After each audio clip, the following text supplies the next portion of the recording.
వ్యక్తి చనిపోయిన దినము చాలా దుఃఖకరంగా భావిస్తారు.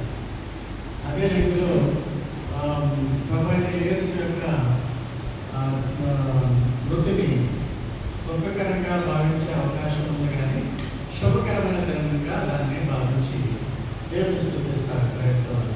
దీని కారణం ఏంటంటే ప్రభువైన యేసు మరణించడం ద్వారా మనిషి తిరిగి జీవించడం గాను, అనగా చనిపోయిన తర్వాత పరలోకం వెళ్ళడం గాను యేసు ప్రభు ఒక దారిని ఏర్పాటు చేశాడు కనుక యేసు ద్వారానే రక్షణ వస్తుంది అనేటువంటి భావంతో క్రైస్తవులంతా కూడా ఆయనను స్తుతిస్తూ దేవుని స్తుతిస్తూ ఈరోజు శుభశక్తిగా జరుపుకుంటారు.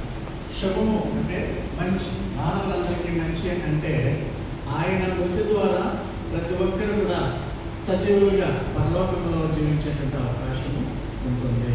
క్రైస్తవులు నమ్మేది ఏంటంటే ఈ జీవిత అనంతరము మరలా జీవితం ఉంటుంది. పరలోకపు జీవితంలో ఉండడానికి యేసు ద్వారా మాత్రమే సాధ్యము అన్నటువంటి విషయాన్ని ఈరోజు జ్ఞాపకం చేసుకుంటాం. 7 మాటలను అక్కడ ఉన్నటువంటి సోదరులు మాట్లాడుతున్నారు. ఈరోజు 7 మాటలు మాట్లాడటం ద్వారా మరొకసారి యేసు ప్రభు మానవులందరికీ చేసినటువంటి మహోప కార్యమును జ్ఞాపకం చేసుకుంటున్నాం. ఆయన ద్వారానే రక్షణ, యేసు ద్వారానే మానవులంతా కూడా పాపము నుండి విడుదలవుతారు.